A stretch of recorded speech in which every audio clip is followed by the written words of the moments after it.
I'm Al McFarlane. Welcome to the Monday edition of Conversations with Al McFarlane. This is what we call our leadership forum, and we invite people who are candidates for office to join us to talk about their issues, their ideas, priorities in community. And we're pleased to have both Mickey Moore, who's a candidate for 8th Ward, right? Ninth Ward, excuse me, right, 9th Ward, South Minneapolis, and Tekin Zia Aida is a candidate for 7th Ward in South and Downtown. Here today, others may join us. We invite all the announced candidates, whether endorsed or not, to be a part of the program. And I always thank Diana Hawkins and Andrew Bonhoff and Dee Phillips, my colleagues from the Hawthorne Neighborhood Council, for co-sponsoring and supporting this important conversation every week. Diana, good afternoon. How you doing? Andrew, how you doing? I'm fine, Al. How are you? Well, thank you. Excellent. Dee, how are you? No, I'm fine. Thank you. Great. Thank you all for being here. You know, this is a wonderful conversation we have every week because not only we are communicating directly with our McFarlane Media Dashboard social media platforms, but also connecting on a wider scale through our affiliation with the Black Press of America. We are live on the Black Press USA Facebook page as well. So we're pleased to have that conversation. And what it means to me is that we're practicing this idea of making the local global or making the global local. And so this allows us to look at the things that are in our daily lives, in our community, in our households, but also project what these issues and ideas and opportunities and challenges mean to human beings everywhere. I see the council member, Jeremiah Ellison, is here as well. Jeremiah, how you doing? Good to see you. Good afternoon. You know, I wanted to take today to focus on two topics in general. One is everybody has some opinion, I think, or you're hearing opinions in the community about the sentencing of Derek Chauvin. So I'd like each of the candidates in particular to give your impressions, your thoughts about, has justice been served? Is justice being served? What are the challenges? What are the opportunities? What lies ahead? And whatever you feel about that, I'd love to have your input on it. The second thing is the question of housing. And I have to say, if you haven't read it yet, you should go to get today's Tribune. There's a front page story that says the racial gap worst in nation. And it talks about the home ownership of Black communities versus white communities. And the pop out on the front page that says inequity in home ownership says that about 20% or a little more than a fifth of Black households own their homes. On the other hand, 75%, 3/4 of white households own their homes. Any way you cut it, that's a problem. And we know that homeownership is the path to wealth for the middle class and for everybody in America. But if only 20% of Black people have that opportunity, we're going to be lagging for a long, long time. So those are the two general ideas I wanted to talk about. And I want to start by asking Mickey Moore impressions. Let's talk about the sentencing of Derek Chauvin first. Mickey, what are your thoughts? What are your feelings? Well, I think it's important to look at this in context. A lot of times when we see individual issues like this, we want to focus on them in a narrow band. But we really need to look at the progress over time of how we have been absorbing the ability to properly address issues of police violence and excessive force use cases. So 10 years ago, Al, as everybody probably on this call understands, we would not even have seen an officer like this go to trial in the state of Minnesota, maybe not even 5 years ago. But now we're not only seeing the officer charged, but we're seeing the officer prosecuted. Now we're not just seeing slap on the wrist type sentences, but we're seeing legitimate jail terms. I know there's a crowd out there that's thinking, oh, we could have given him more time, and it's true. And I would be optimistically encouraging those people to hold out hope and believe that over time we will continue to move even further towards that full measure of justice for victims of police abuse of force and excessive use of force issues. And let's not forget, even in this case, that Derek Chauvin still has outstanding charges that have yet to be fully prosecuted. So we may still yet see additional time and additional charges and additional punishments and punitive measures applied to him. And so, I want to be encouraged by this. I know it's not everybody's grandest dream result, but it is very encouraging to me, somebody who's been here for 50 years and seen all sides of this issue from, a pass to now a more full measure of real justice being applied. I think it's encouraging. I think we need to stay the course. I think we need to keep our eyes on the prize and stay focused on making sure that we always push for the fullest amount of justice that we can in these cases. What's your sense, Mickey, more of the feeling of the community? I think Ward 9, 38th and Chicago's in your ward, right? Absolutely, it is, and your ward is ground zero. And what is your sense of the feeling, or the variety of feelings of people who live in Ward 9 regarding this outcome? It's always very easy to get that instant reflexive kind of measuring stick by going down to 38th in Chicago, which I do almost every day, because the people are coming there from all over the city and all over Ward 9. And so talking to people, you can find out, are they in favor of it? Are they against it? Do they feel positive about it? Are they feeling negative about it? It's a very easy way to gauge the temperature of our ward just by going down to that one intersection. And people were fairly positive about what happened. They didn't have high expectations, and that's part of it. But the one thing I would say is missing, and that's an element that has been missing from our city for some time, and that is the appropriate messaging and public awareness component that goes along with these important issues. These issues are meaningful and impactful across our ward on a number of levels, and we don't still have the right kind of leadership in place in the city to match a very strong and meaningful message that speaks to the people and kind of teaches us how to understand and how to analyze and how to interpret these meaningful cases and these meaningful opportunities that we have. And that's one of the things that I want to add as the city council person for the 9th Ward, is that ability to get into my ward on a very personal level and talk to the people about why this is important, about the historic kind of ramifications of this and how we should be interpreting this and how we should be looking at this, and kind of give a larger overview of how our ward should feel affected by this and should work together as a unified group moving forward on these issues. Tekken, jump in. Your impressions.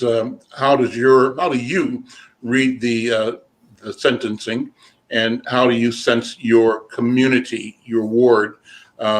What are the range of conversations being held in your ward about this activity? I think he could have been given more. And, there's a whole list of reasons why I feel that, and why I think there are many members in community who do feel that way. I think that what I agree with quite a bit of what Mickey has said. I just want to urge Minnesota to not start patting itself on the back, right? Which is something I think that the press and generally Minnesota is prone to do immediately.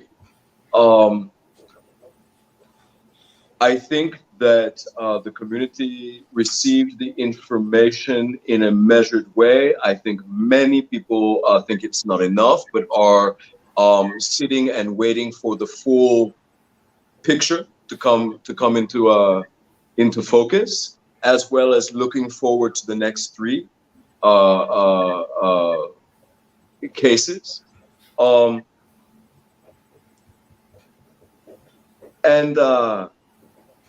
I agree with Mickey on the fact that, kind of a well-rounded messaging throughout this entire process and applied to all the different levels of what we've been facing has been missing.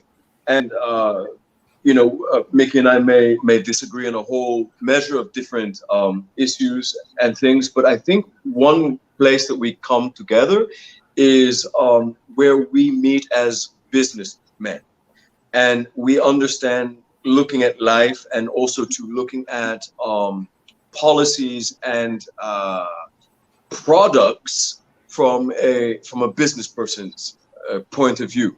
And so I agree. One of the things that I too look forward to contributing to the council once elected is that creative thinking, that messaging, and that networking in community, netting us together so that we can better weather these crises that we face.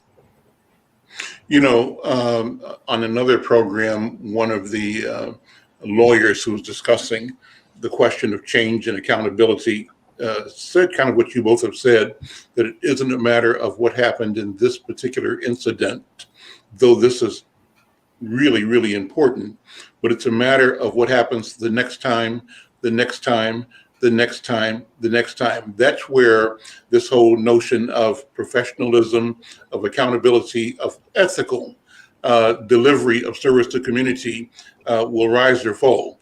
Easy for this to be an aberration responsive to the angst abroad in community and driven by the fear of the cost of doing the wrong thing. But the challenge is, will our community look at doing the right thing a second time, a third time, a fourth time, and ad infinitum? Go ahead, Tegan. I was going to say that's all true. But with that 22.5, which I think people are saying generally has the possibility of reducing to like 15 or so, in front of the world, I do want to say that I believe Minnesota missed the mark. Similar to when Prince died. Yes, we lit up the city during the Super Bowl, but there was so much more that we could have done, that we could have capitalized on. There's something, there's a connection there. And maybe that's how we value Black lives. Maybe that's how we look at some of these things that we discuss. I think that, yes, it's about moving forward, but a stronger message, a more unifying message in the terms of a sentence possibly could have been made. Mickey, what are your thoughts? Well, legally speaking, I know that's, emotionally, we want to jump on that bandwagon, Tekken, but legally speaking, a judge is required to not use a sentencing as a messaging tool. So it's very difficult in the legal system. You got me. Wait until we get into the legal system to try to define our principles and our policies. We're really handcuffing ourselves. We need to define our principles and our policies through the reform of our police department, through the reform of our criminal justice system as a whole, through the reform of our economic development plans, through the reform of our community access to the various elements of this American life, of this American dream. That's how we message our policies and our programs. Unfortunately, once we're into the system, then we're involved with the legal limitations and the very specific and measured, regulations and statutes that you have to abide by. A lawyer and a judge can have all the personal feelings they want to, but they are bound by law and by legislation to act in a certain way. And but at the same time, just can't move on that. Yes, Mickey, and I walked myself into that one, but so has the world. I mean, we have to say that since the beginning of this, the entire world, press, government, you name it, has been talking about this case in terms of a message. So you're right. And I have to give you that. But at the same time, I get a couple points in there as well. Andrew, you had a comment, Andrew. Yeah, I immediately, once became available, read Judge Cahill's memorandum. It's a good read. I highly encourage you to read it if you haven't, because he really does an incredible job digging into why he did what he did, why he couldn't give more. But he did put quite a lot of emotion in there. I think more than maybe we would see from most judges.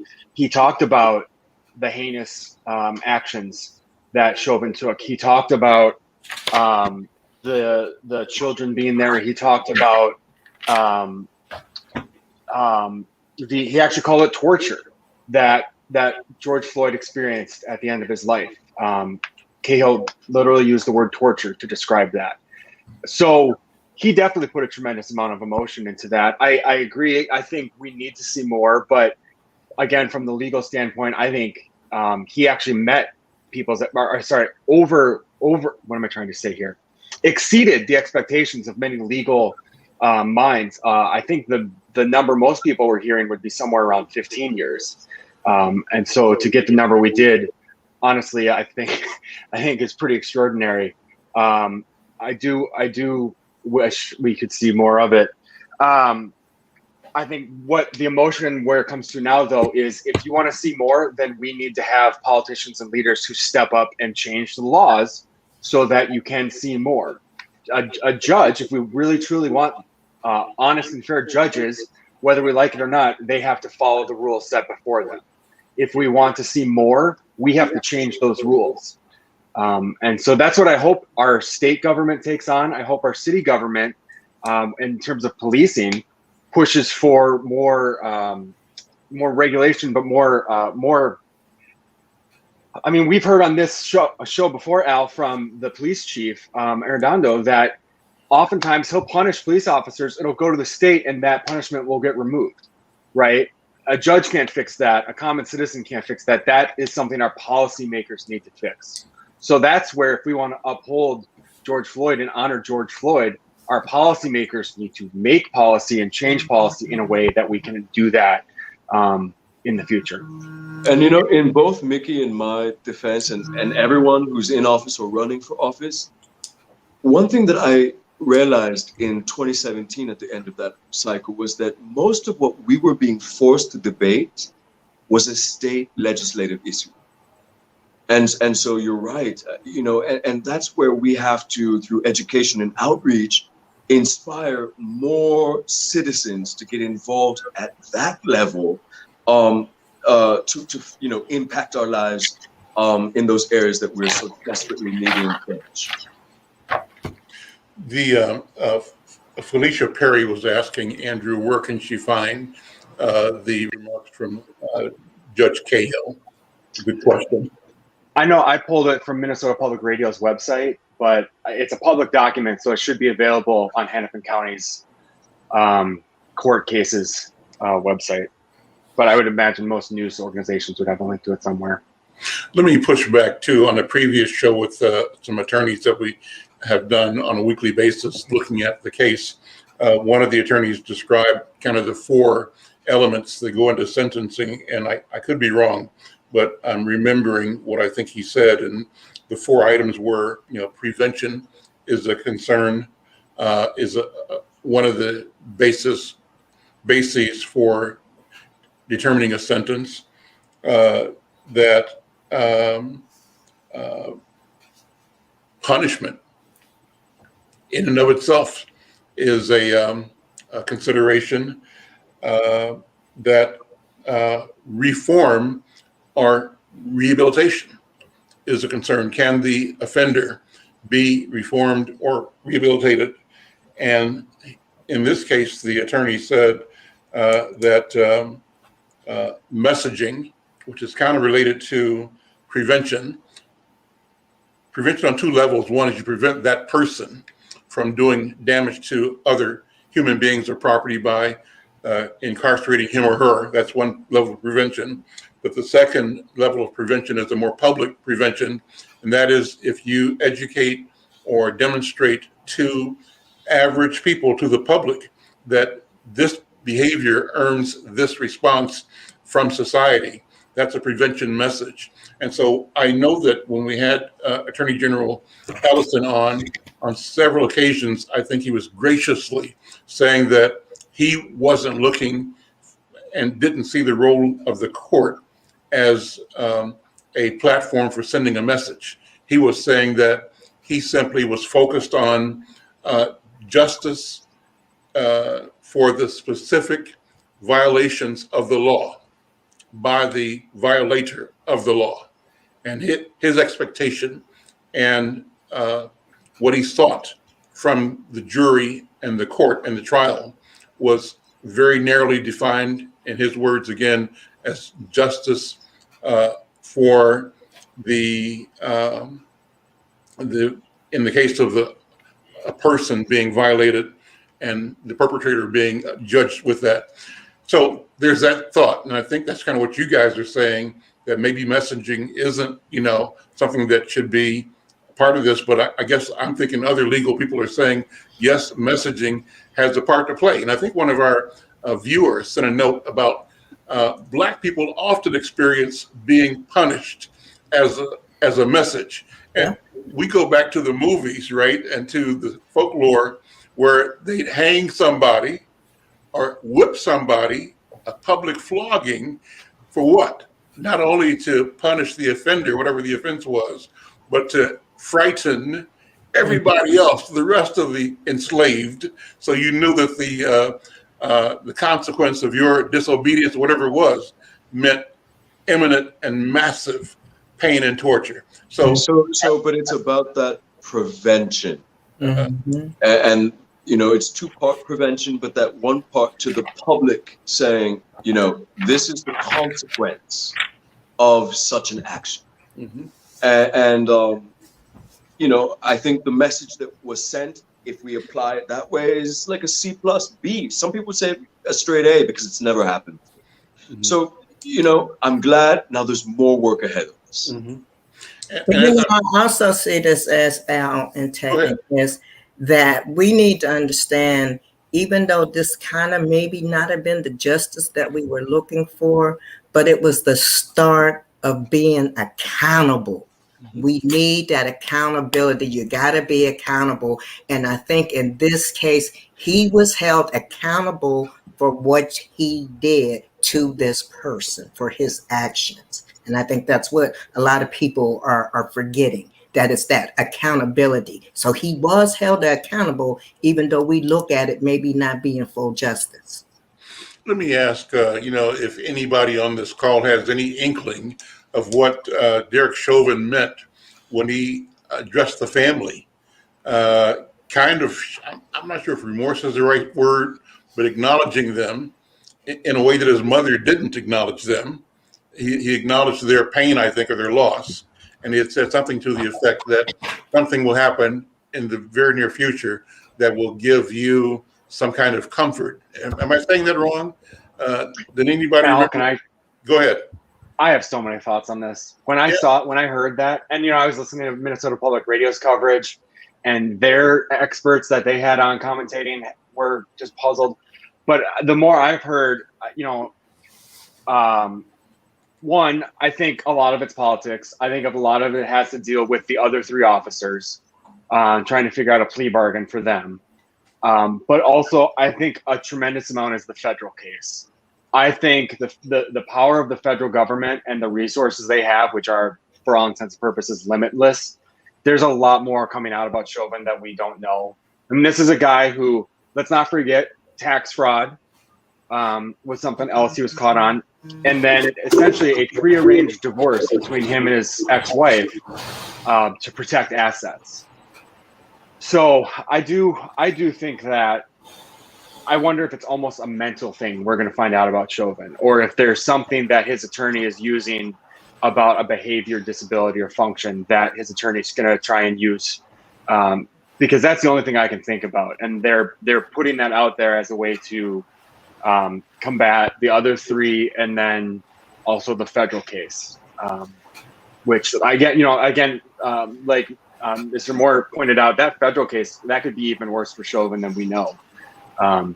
So that's my theory, but yeah, that's the $10 million question right now. Mickey Moore, what do you think? And Tekken, what do you think? Well, I'll just say that from everything that we know about the guy, that act was so unusual and not aligned with anything that we know about his character, about his past history. So it was quite obviously. You mean the act of the statement? That's not The true. statement I don't believe that that's true. What do you mean, Mickey? The statement itself, or which act do you mean? What he said to the family. Okay. Was so out of character. Okay. That it was clearly some kind of a planned and kind of a legal maneuver. I mean, it wasn't from the heart. It didn't match anything that we've come to understand about the guy's character, about his moral compass, about the way he operated. I mean, it would be a totally different story if he had shown some level of concern or remorse or a contrition throughout this entire process. But to just suddenly and kind of out of nowhere make this overt gesture, it was very, very preconceived, and it came off to me as wholly disingenuous. Whatever he was hoping to accomplish, I felt like maybe he accomplished the exact opposite. Interesting. Yeah. You know, as a real Minneapolitan who is a part of the resistance from day one of this whole tragedy, and who was kind of listening to the streets, I'm going to probably steer clear of this one to not sink into conspiracy. Because, you know, even if you go back to, you know, day 2, 3, 4 of the whole thing, you know, the streets were really speaking and connecting a lot of dots. And so who knows? Let me shift gears now and look at today's Star Tribune and ask our candidates and our colleagues here at Hawthorne to weigh in. And the headline on the front page says, racial gap worst in nation. I'll read a couple of paragraphs. The racial homeownership gap in the Twin Cities is the highest in the nation and has only widened over the past 2 decades, especially in neighborhoods where investors have snapped up hundreds of single-family homes and now use them as rentals. That practice, according to a new report by the Urban Institute, is eliminating options for would-be buyers in some of the most economically challenged and racially diverse neighborhoods in the metro area at a time when housing listings are at historic lows. The last sentence, I'll read a part of it, says the black homeownership rate in Hennepin County and Ramsey counties fell 10 percentage points between 2000 and 2018, while the rates for whites remain the same. What are we learning? Mickey Moore, what about housing? You've talked about housing as a priority, and Tech and you have too. So give me your feedback. What does it mean? And what should we be doing? What will you do to address this question of wealth and homeownership in our community? Yeah, I'm so glad that we're having this conversation today, Al, because home ownership is absolutely at the crux of so many of our other problems. It's an underlying root cause for issues like crime. It's an underlying root cause for issues like higher education, economic opportunity. It underlies so many things, just our way of life, our value system. So we absolutely need a 180-degree shift by our local government, our county government, our state government on our priorities.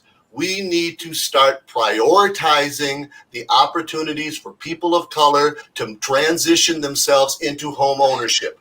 I've been talking about that from the very beginning of my campaign, actually going back to when I was running for Congress last summer. It's not just an affordable housing crisis that we're suffering with our renters and the fact that they can't afford to pay. But there are underlying issues that we have been ignoring or purposefully pushing back for generations. The redlining, the inaccess to financial institutions, the various programs that only certain communities are able to access. It's got to stop. We've got to flip things around. We've got to flip the script on this operation. We have to start rebalancing our gaps by appropriately targeting those communities that desperately need our help, whether that is rent-to-own options, whether that is no down payment options, low down payment options, down payment assistance options, a kind of public awareness campaign where we are bringing people into programs that put you on a path to home ownership. You know, it's that dream deferred in reality that Maya talks about. It's the problem that people don't see themselves as homeowners anymore. You know, many people in our colored, our people of color, BIPOC community, they are not seeing themselves as homeowners, and we have to absolutely flip that. We have to make sure that every person that wants to, regardless of where they're coming from, can see themselves in 1 year, in 3 years, in 5 years. My mother worked for 17 years on government assistance rental units to finally become a homeowner, and showed me and instilled in me that hard work and discipline and perseverance, you can get there. But we have to have that kind of instill a kind of value system from our programs, from our resources, from our cities, from our priorities. Right now, our city is prioritizing developing rental units. That's just a great way of cycling people into poverty over and over again. We have to do better. I think Jeremiah Ellison is back on. Kelvin, if you're there, can you bring him into the studio? He might be in the waiting room. There he is. Jeremiah, we're raising the question about the article in today's Star Tribune that says what we already knew, and that is the racial gap in housing. Homeownership is the worst in the nation.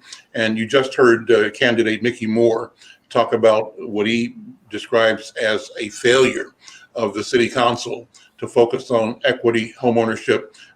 And your neighborhood, our neighborhood, I live in Fifth Ward, is one that I think fits the description of inner city neighborhoods that have been kind of targeted by investor groups that make less housing available for ownership and that put in sort of a rental nature of the community that disserves the residents in a long-term way. What are your thoughts, Jeremiah Ellison? Yeah, well, you know, I think that home ownership and closing the home ownership gap has got to be a number one priority. And I think that there are some real tools, right? You know, and I don't think that owning is mutually exclusive to, you know, we don't have to down renters on our community in order to prioritize home ownership. I think some of the ways in which we can prioritize home ownership are pretty basic, right? But we see that they have opposition. For instance, tenant opportunity to purchase is a policy that, especially in North Minneapolis, would go a long way in being able to close that home ownership gap. You know, for those that don't know, tenant opportunity to purchase would give first right to buy a home from their landlord, and the dynamics of that are pretty tricky when you live in a multi-unit building. But when you're renting a single-family home, that means you go from being the sole renter in that home to the sole owner of that home. That's an incredible policy. And if we couple that with financing, municipal financing, because we know that, you know, credit worthiness and how we determine credit worthiness is often lacks a lot of merit. It leaves a lot of doubt, right? If you pay your rent regularly, that doesn't count. That doesn't count affirmatively for you in your credit history. If you pay your utilities on time, that doesn't count for you in your credit history. And yet we have people who pay their rent on time, they pay the utilities on time, but they're not credit worthy to buy a house, right? And so if we had municipal financing that could coincide with a tenant opportunity to purchase policy, then all of a sudden you're going to see that instead of big moneyed investors being able to come in cash in hand, which is what they do on the north side, and being able to pay for these houses straight cash, then what you're going to have is you're going to give everyday people a little bit of an opportunity to be able to purchase those homes. That's a policy that I'm working on right now. It's a complicated policy, and as you can imagine, the financing to coincide with that policy is even more of a political battle than the policy itself. Everybody wants money to go to their ward, and you know, that's sort of a dynamic on the Minneapolis City Council. All of us will have to deal with that dynamic if we're reelected or elected for the first time. But I think that that's our pathway, right? Your average person on the north side is not going to be able to compete with a multinational corporation that has cash in pocket to buy a home. And so we need policies like that to interrupt that cycle. Tekken, take this on. What are your thoughts? I guess for me, I just wish that some of that was included in the Minneapolis 2040 plan. Because without that meat, the plan is exactly what Brother Jeremiah had said it was, is kind of just really it is red meat for developers and investors and whatnot. And we know that that's a massive issue on the north side, as well as parts of the south side and downtown.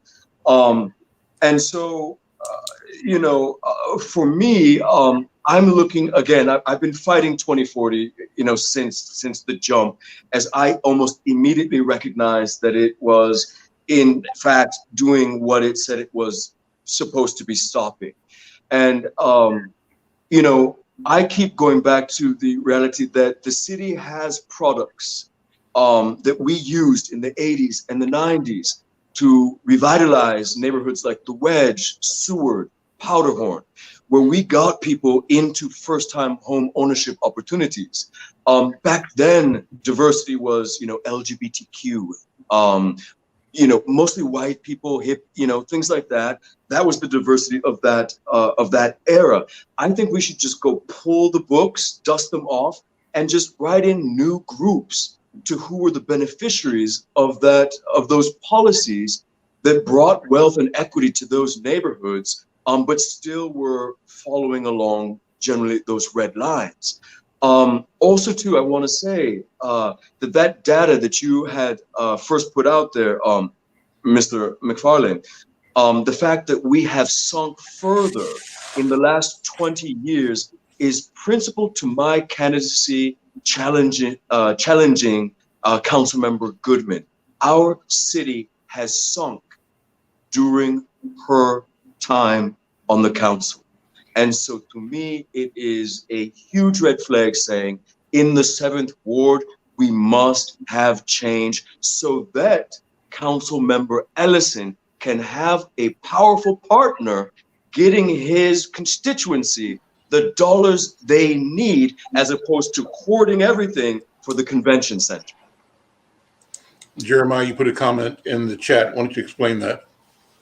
I just want to say, I'm not in disagreement with a lot of what Tekken is saying. I did want to highlight the fact that investors have intensely targeted neighborhoods like North Minneapolis far before any passage of any new comp plan. And I just want to be really clear. 2040 didn't do anything to kind of abate that crisis. That's what and I don't know that any comp plan could, but certainly there are a lot of ordinances that could, right? The old comp plan and the new comp plan are very different from one another, and worlds apart from one another. Neither one of them solve this issue. So maybe that tool isn't designed to solve this issue. But I think things that could solve this issue are things like, municipal financing, making up, first right of refusal for renters. And but otherwise, I don't disagree, Tech, and I think that we need to, we need to not have a fiefdom mindset in these council seats, right? That my ward is my ward and this ward is that ward. That the kind of the alderman. But Lisa, right? Our Lisa does that unless she's only talking to her constituents, and then she takes credit for your work in your ward. You know what I mean? So well, I'm not running against Lisa, but I'll say that I think that we can do a lot if we approach these issues as single issues. We got to, each one of us has to respect our constituency, and we work for our constituents. But we can't have a fiefdom mindset when we're in City Hall serving. Andrew, jump in. You wanted to make a comment or? Yeah, so my main role is as the housing administrator for Hawthorne, the Hawthorne Neighborhood Council, I should say. And so we're always looking at ways to explore and bring that wealth that home ownership can bring to our community while also not displacing. I've never tried to hide the fact how much density means to me.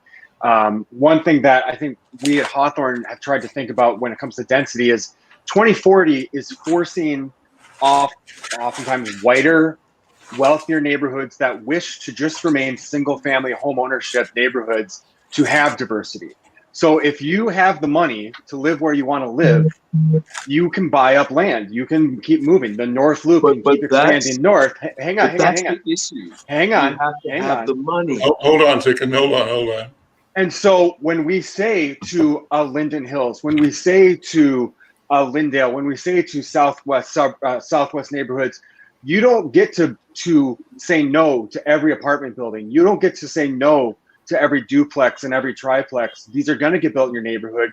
That keeps that wealth, that, you know, otherwise gentrifying power in that area.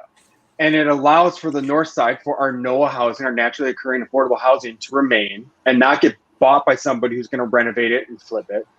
And it also allows for us in Hawthorne, what we've looked at is, you know, Hawthorne, we have programs designed for people to purchase land or purchase a duplex or triplex, build a duplex or triplex if they live in it.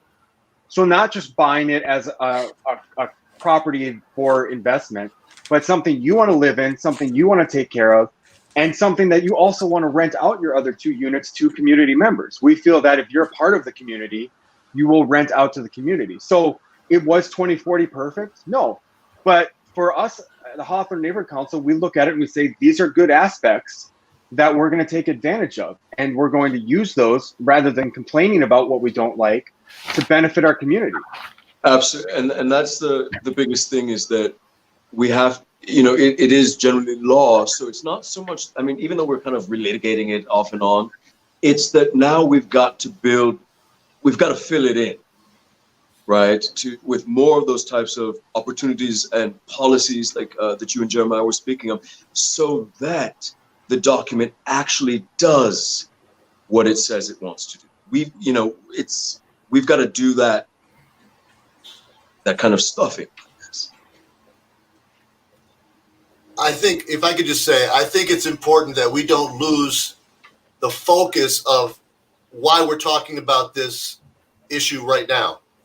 This article came out and laid bare again something that we've all known, or most of us here on this call have known for a long time, for over a generation, that there are unfair practices systemically preventing certain communities from accumulating wealth and passing it on through their families.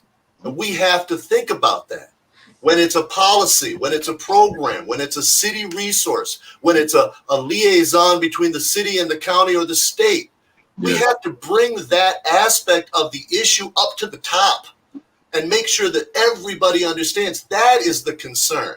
It's not that houses aren't around or people aren't allowed to buy houses. It's that minorities, people of color, are not being given the same opportunities to purchase homes. That needs to be a focal point. And we need to make sure that we're thinking about that whenever we're dealing with a policy regarding home ownership, financing, real estate. Anytime the issue comes up, how are we disenfranchising an entire segment of our population with this policy? And how can we do better? How can we undisenfranchise them?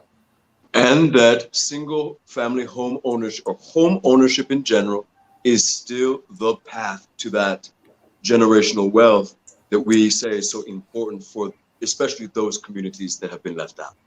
So let me be the devil's advocate here and say that from the general society's point of view, there are no hard and fast intentions of denying access to people, but rather people are either financially illiterate, they need training or need orientation, and that's their fault, not the society's fault, or that they need to have good credit, they're not qualified, and that's their fault, not the society's fault, and or my development and growth and opportunity should not be restricted or limited by imbalances in the environment that I have no responsibility for or no control over. That at the end of the day, I simply want to make sure that I can go and get my afternoon happy hour, and get home and walk the dog, and enjoy my apartment or my home, raise my kids, and not be worried about bullets or people driving through the neighborhood with loud cars and all those things that I associate with dysfunction that I don't have to put up with and don't want to put up with, but I don't want to be blamed for or held accountable for. So that's the argument that I hear, and that leaves the responsibility of change not at my door, council member, but at the door of the residents of Fifth Ward. What do you think about that, and how do we push back? How do we undo the inertia that works against us and that trivializes or marginalizes even our expectations and our thought that we have both an obligation and a right to enjoy abundance and community, and that the housing and wealth creation apparatus is simply one of a chain of activities that together really effectively deny our participation in the American dream. Councilmember, what do you think? I think the picture that you're laying out is an important one for us to consider. And,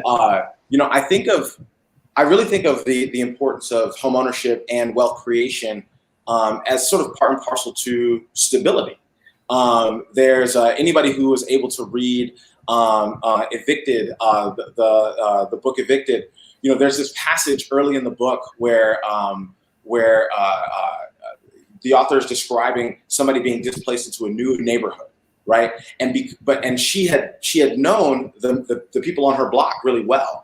And the way he wrote the passage was really good, because when she got to her new neighborhood, she didn't know the people there, right? So she couldn't engage as a neighbor the same way she could in her old place. And so I think the sentence that really struck me and has stuck with me is that, they essentially said that her old neighborhood lost an involved member in the community and her new neighborhood didn't gain one, right? Because she couldn't be that involved in her new neighborhood yet. It takes time. And so for me, I think that, stability allows us to get to know our neighbors. Stability allows us, and ownership allows us to be stable. I'll say that everybody plays a role in how we've gotten to where we've gotten with housing. These disparities, they aren't just a result of people's financial illiteracy, right? These disparities were baked in. The disparities were generated by old policies that very specifically said that, Black people and Indigenous people, and at a time, Asian people and Jewish people couldn't own homes in certain parts of our cities, right? That was baked in.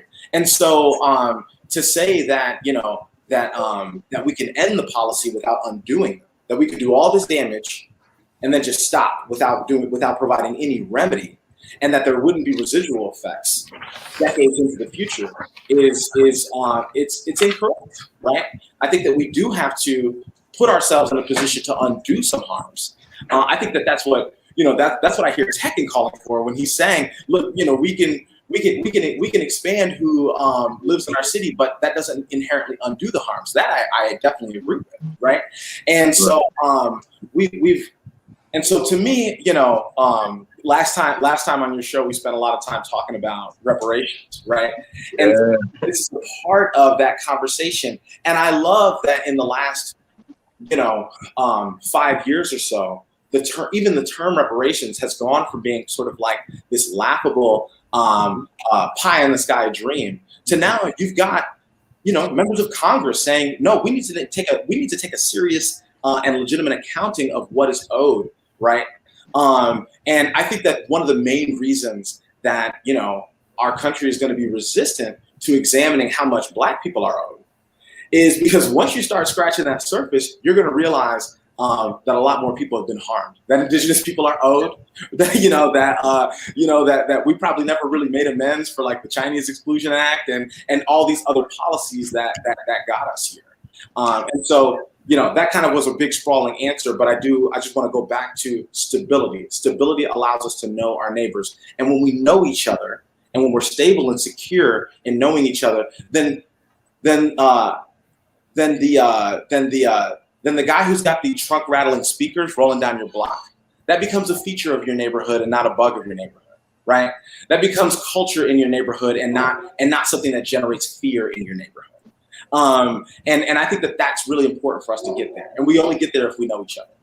But also, Felicia too, Perry, part of that. Felicia Perry is asking, and I'll ask you second and then Mickey Moore to respond, asking all the candidates, are there specific developments in your ward that you support? Is there some development in 7th Ward, in 9th Ward, in 5th Ward that's going on right now that reflects what you think should be happening in your city? I'm going to be honest. The development that replaced the building that I lived and worked in at 1500 Nicollet has, I believe, brought some value, equitable value to Loring Park. It is, I believe, relatively affordable, even though my 100-year-old apartment is a little bit bigger and cheaper. So, but we have many more people of color living in Loring Park now. I think, though, it's that the cost to we lost so much business of color. So the trade-offs have to be, I think, land better for the people as we move forward. But the last thing I want to say about this is that what underpins everything that both Jeremiah and Mickey were speaking is, and what creates civility is that education and that access to good jobs right in your neighborhood. Specifically the education, public schools in your neighborhoods. That is what builds people who have the wherewithal to then jump into the marketplace that Andrew was speaking about and become either homeowners or portfolio investors. And because our people, as Black people, specifically ADOS people, but other groups have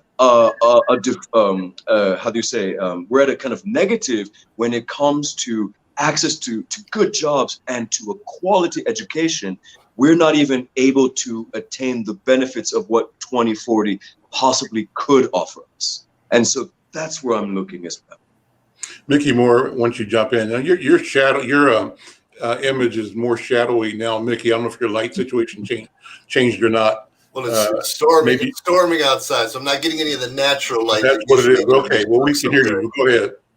Well, let me tell you, Al, over the last 9-10 years, over 90% of all the new development in the city of Minneapolis has been rental development. Yep. We're losing homes, okay? Like you mentioned in your statistic about hundreds of houses in North Minneapolis, it's thousands. There are thousands of houses that are being turned from single family home ownership opportunities for our residents.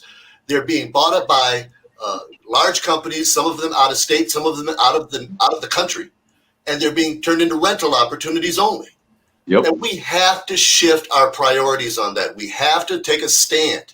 The way Councilmember Ellison was describing, the way the communities of color had been targeted for disenfranchisement in the past. That is precisely the way we need to target our communities of color for re-enfranchisement, regardless of what those policies cost, regardless of where they come from, regardless of how we have to do it. If we are ever going to start to rebalance this equation, we're talking about a gap. If we are going to have unity in our community, we need to have balance. If we are going to have balance, we need to have targeted action plans and strategic implementations of intelligent ideas that have proven to work so that we can get communities of color back into a fair playing field, a level playing field, and start to address this issue where it really exists. We've got about 3 minutes left. Jeremiah Ellison, same question. Are there developments in your ward that speak to this question that you support, that speak to doing policy the right way? Yeah, I think that 927 on West Broadway, that's commercial space, right? And that space is underway. It's going to be owned by Tri Construction, who folks know as a local business here. The owners of that business have operated in North Minneapolis and live in North Minneapolis. I think that's a really important one. I also want to talk about, I think that the Olson Townhome redevelopment into the structure. A lot of folks aged in place. Those old townhomes were sinking into the ground. They were built at a time where we didn't know how to build on soft soils. And so to see that come online and to see the square footage stay the same or increase for a lot of those homeowners and for all these, for a lot of those low-income renters, and to see mobility amenities being included into the building. The new building is really important. And I think also the Leaf townhomes over in the Harrison neighborhood, those are going to be a development of townhomes. They're not under construction yet, but they're kind of getting their financing. But they're going to be for home ownership. And if everything goes according to plan, those are going to be townhomes that have deep affordability in them, right? So you might even have people owning, building equity at 30% AMI, right? You might have folks who are able to own one of these townhomes at that level if the financing goes through. And so that's just three. I could name a ton, but I wanted to really emphasize that all the education in the world doesn't, financial literacy, all the financial literacy in the world doesn't do anything if we don't undo the harms that were done in the past, right? If people simply cannot save because they have been relegated by society as financially irrelevant, right? Then all of the financial literacy in the world won't get us where we need to be. It won't create equity. And I just wanted to put a fine point on that. We're closing with that. This has been a wonderful hour, a great conversation. I want to acknowledge both Dee Phillips and Brenda Lyle Gray, both quiet powerhouses, observing, and Brenda writing about the event today. I'm Al McFarlane. We'll see you again tomorrow, 1 o'clock. This is Conversations with Al McFarlane. Thanks so much, Al.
Suffering.